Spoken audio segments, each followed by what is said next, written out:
Paano lutuin ang halang-halang na manok?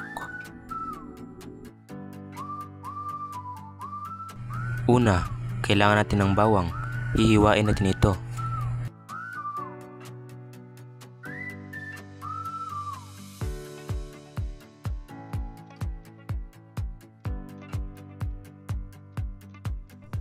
Isunod ang siling haba at hiwain ng mabuti.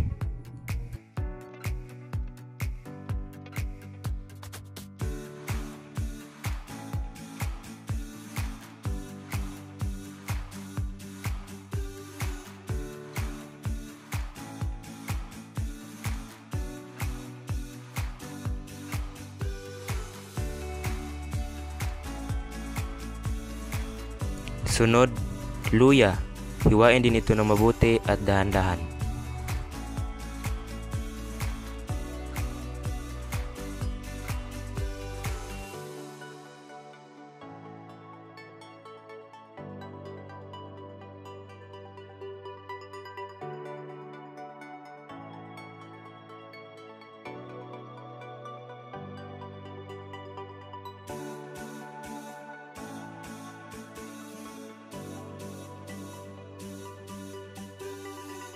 Isunod ang sibuyas.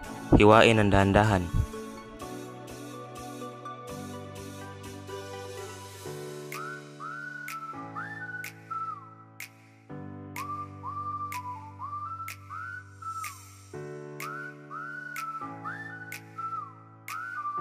Maging maingat sa paghihiwa upang hindi masugatan sa kutsilyo.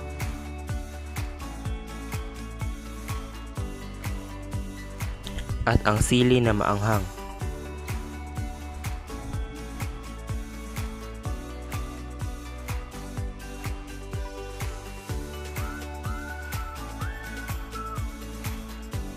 Hiwain ng mabuti o ng mas maliit.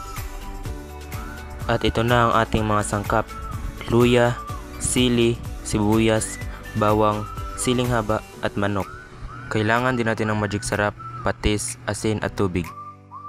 Lagyan ng mantika.